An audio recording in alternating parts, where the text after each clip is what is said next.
magulang, mga panauhin, at sa lahat ng naritong sumasaksi sa espesyal na araw na ito, buong pagmamalaki kong ipinakikilala sa inyo ang ating panauhing tagapagsalita, Ginang Cheryl Samson Cristobal.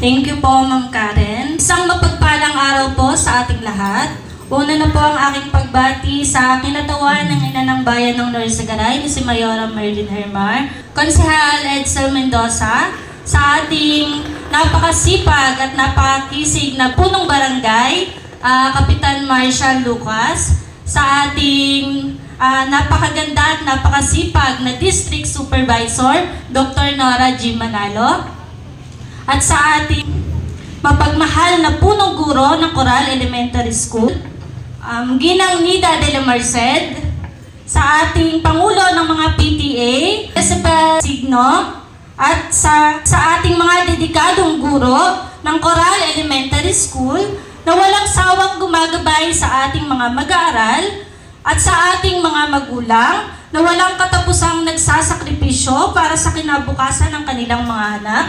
Higit sa lahat, sa ating mga nagsipagtapos, isang mainit na pagbati sa inyong lahat. Una na po ang aking pasasalamat sa pag-invite po dito. Maraming salamat po, Ma'am Jacqueline. Ayan, po sa pag-invite. Napakalaking karangalan po para sa akin na tumayo dito sa harapan ninyo, hindi lamang dahil ako ang inyong guest speaker, kundi dahil minsan, katulad ninyo, ako rin ay isang mag-aaral na nakaupo riyan, nakikinig sa nagsasalita sa entabladong ito. Noon, hindi ko inakala na darating ang araw na ako mismo ang magsasalita sa harap ninyo. At higit pa roon, ako ay nakatayo sa inyong harapan bilang isang profesional na guro na. Ang tagumpay ay nagsisimula sa pangarap, pero natutupad ito sa sipag at tiyaga. Naniniwala po ba kayo dito? Ang tagumpay ay hindi lamang sukatan ng talino, kundi ng pagsisikap. Naniniwala rin ba kayo dito, mga anak? Yan. Noong bata pa lamang ako, marami akong pangarap. Isa na rito ang makatulong sa iba sa pamamagitan ng edukasyon. Hindi naging madali ang aking paglalakbay, ngunit hindi ko inayaan na maging hadlang ang aming kalagayan sa buhay. Ang nanay ko, si Nanay Mary at Tatay Eddie ay parehong masipag. Masaya at proud ako ngayon. Dahil lahat kami ay may maayos at mayroong masayang pamilya. Ngayon po ay kasama ko rin ang aking kapatid, yan, nagbi-video ko. Tsaka po ang aking asawa, si Anferny Cristobal, at ang nagbibigay kulay at sigla sa aming buhay ang aking anak, si Max Cristobal. Sila ang nagsilbing ilaw at lakas ko sa bawat araw. At ang dahilan kung bakit hindi ko kailanman sinukuan ang aking mga pangarap. Bawat tagumpay namin ay nagsilbing patunay na hindi hadlang ang kahirapan upang makamit ang mga pangarap. First honorable mention nung ako ay gumraduate ng grade 6. Sa kolehiyo, pinagsikapan ko pang pagbutihin ang aking pag-aaral. Sa tulong ng Diyos at ng aking pamilya, ng aking mga magulang at ng aking sariling disiplina, ako po ay nagtapos bilang cum laude. Hindi po naging madali ang lahat. Napakaraming puyat, pagod at pagsubok.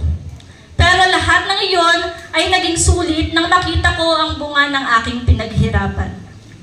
Sa mga anak ng college, wala nang with honors, with high honors. So doon, meron ng cum laude. Yun po yung natanggap ko nung ako ay college. So mga anak, kaya ko po ito yung kinukwento sa inyo ngayon para ipakita na kahit gaano kahirap ang buhay, hindi tayo nag-iisa. Marami pa rin ang handang tumulong, basta tayo magpursige lang at manalig at syempre huwag susuko. Kaya mga anak, huwag kayong matakot mangarap. Kahit marami pang distractions pagdating natin ng high school at ng college, huwag natin alisin yung goal natin na nais marating. Huwag kayong matakot magsikap dahil sa likod ng bawat pagsusumikap, may mga taong nakahandang tumulong at umalalay sa atin. Nung kumuha po ako ng board exam, ayan, so pagkatapos ng college, hindi pa yun ang katapusan. Hindi pa yun yung pag nakatapos ka na ng college, akala mo, okay na, wala ka nang gagawin. Ayan. Tapos ko ng kolehiyo, ako ay kumuha ng board exam at buong puso ko itong pinaghirapan. Araw-araw akong nag-review, nagdasal at nagtiwala sa sarili at higit sa lahat sa Diyos. Ayan, naalala ko noon, lahat ng reviewer ko nakadikit sa pader para pagising ko, makikita ko lahat ng mga tanong doon, may mga ma-encounter akong tanong at baka sakaling yun yung makuha ko sa pag nag-exam na ako. At sa awa ng Diyos, isang take lang ay nakapasa po ako. Matapos nito, nagpatuloy po ako at nagparang para makapasok sa DepEd. Ayan, katulad ng mga guro nyo ngayon, ganon din po ang ginawa nila. Ayan, nagparang ako at sa sobrang dami ng nagsasabi na ang lakas naman ng backer mo kasi yung iba, ang tagal lang nag-a-apply pero hindi pa rin nakakapasok. So, ang tinatanong nila, sino ang backer mo? Okay. Meron po. At iyan ay si Lord. Ayan. Si Lord po ang backer ko. Dahil sa kanyang tulong at gabay, pinalad po akong matanggap agad noong taong 2020. Ayan. Pagkapasa ko, tapos napasok na ako sa ranking at nagturo na rin po ako. Mula noon hanggang ngayon, ako po ay patuloy na nagtuturo sa Baraka Elementary School. Malaki rin po yung pasasalamat ko sa aking mga naging punong guro doon. Una po si Ma'am Lizelle de los Santos at sa kasalukuyan po ay si Ma'am Lorely F. Carillo na naging punong guro rin dito sa Coral Elementary School. Hindi man ako palaging nauuna, hindi man ako ang palaging nasa spotlight, sinisigurado ko naman na mapapangiti ko ang aking mga magulang sa bawat tagumpay na nakukuha ko, malaki man o maliit, dahil sa aking pagtsatsaga at determinasyon. Dahil para sa akin, ang tunay na tagumpay ay hindi lamang nasusukat sa talino o medalya, kundi sa puso at tiyaga na inilaan mo para marating ang pangarap mo. Kaya sa inyo, mga nagsipagtapos, kung sa araw na ito ay wala kayong natanggap na medalya, huwag kayong panghinaan ng loob. Hindi ibig sabihin nito ay hindi ninyo magagawang bigyan ng karangalan ng inyong mga magulang. Hindi ito ang katapusan, kundi simula pa lamang, kaya ipagpatuloy nyo ang inyong pagsusumikap. Ipakita ninyo sa buong mundo na ang medalya ay hindi lamang para sa mga likas na matatalino, kundi para rin sa mga puspusang nagsusumikap. At dito, malaki ang papel ng ating mga magulang. Okay, asan po ang ating mga parents? Ayan, nasa likod po. Sila ang mga gabay na walang sawang tumututok at nagtutulak sa atin pasulong. Alam ko yan dahil ako'y isang magulang na rin at tumatay yung pangalawang magulang sa mga mag-aaral na katulad ninyo ay nangangarap. Sa inyo, mga graduates, narating ninyo ang yugtong ito hindi lamang dahil sa inyong pagsisikap, kundi dahil din sa inyong mga guro, ang inyong pangalawang magulang. Okay, nasan ba ang inyong guro at ang inyong mga naging guro? Pakitingnan nga sila. Ayan. Maaari ba ninyo silang lingunin, ngumiti at buong siglang sabihin, maraming salamat po, ma'am. Maraming salamat po, ma'am. Ayan. At syempre, sa ating mga magulang, ang ating unang guro sa buhay, kayo ang tunay na bayani ng inyong mga anak. Alam namin hindi rito nagtatapos ang inyong sakripisyo dahil patuloy pa rin kayong nagsusumikap para sa kanilang mas magandang kinabukasan. Okay, mga graduates, lingunin ninyo ang inyong mga magulang at ipakita ang inyong pinakamatamis ng ngiti. Mamaya, pagkatapos ng programang ito, yakapin niyo sila at iparamdam kung paano ninyo pinapahalagahan ang kanilang pagmamahal at sakripisyo. Okay po ba? Gagawin ba yun mamaya? Ha? Ang buhay ay isang hagdan. Naniniwala ba kayo na ang buhay ay isang hagdan? Yeah. Naniniwala ako na there are no elevators to success. Only stairs. Sa buhay, walang instant na tagumpay. Hindi yung isang pindot mo lang ay nasa tuktok ka na ng inyong mga pangarap. Kailangan natin itong akyatin, hakbang-hakbang, may pawis, may pagod at may sakripisyo. Ibig sabihin, ang tunay na tagumpay ay hindi makakamit ng walang pagsubok. So mga anak, bago matapos ang araw na ito, narito ang ilang payo na nais kong iwan sa inyo. Okay, una, nakinig kayo mga anak ha. Una, piliin ang tamang mga kaibigan. Ang mabubuting kaibigan ay maghahatid sa inyo sa tamang landas. Tandaan, bad company corrupts good character.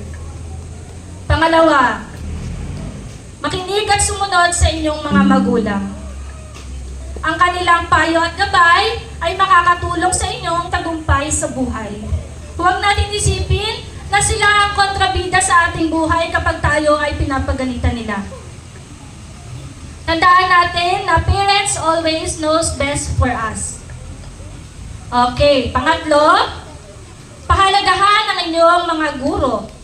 Ayan, palagi silang irespeto at mahalin sila katulad ng pagmamahal ninyo sa inyong mga magulang. Hindi lang sila nagtuturo sa akademikong kaalaman, kundi sila rin ang nagbibigay ng mahahalagang aral sa buhay. Pang-apat, maging disiplinado at magkaroon ng tamang routine. Ang pagiging produktibo ay isang susi sa tagumpay. Pang-lima, piliin ang landas kung saan kayo magsusulong at magtatagumpay. Tukuyin ang inyong talento at pagyamanin ito. Pang-anim, huwag hayaang nakawin ng iba ang inyong mga pangarap. Maraming tao ang maaaring manghusga at magsabi na hindi ninyo kaya. Huwag silang pakinggan. Ang pinakamahalaga ay ang paniniwala ninyo sa inyong sarili at kayo ay maging inspirasyon sa iba. Mga mag-aaral, tandaan ninyo na ang pagtatapos na ito ay hindi wakas kundi simula pa lamang. Simula pa lamang ng inyong malaking paglalakbay. Marami pang hamon ang darating, pero huwag kayong matakot. Gamitin ninyo ang mga aral na natutunan ninyo rito upang harapin ang hinaharap ng may tapang at determinasyon. Sa ating mga magulang at guro, maraming salamat sa inyong walang sawang suporta at paggabay. Kayo ang tunay na mga bayani sa likod ng tagumpay ng ating mga mag-aaral. At sa inyo, mga nagsipagtapos, dalhin ninyo ang pagmamahal, kaalaman at kasipagan saan man kayo dalhin ang inyong pangarap. Hindi imposibleng balikan ninyo ang para lang ito balang araw at kayo rin ang magsasalita dito sa harapan. Hindi bilang mag-aaral, kundi bilang isang inspirasyon sa susunod na henerasyon. Muli, binabati ko kayo at ipagpatuloy ninyo ang inyong pangarap. Maraming salamat po at congratulations!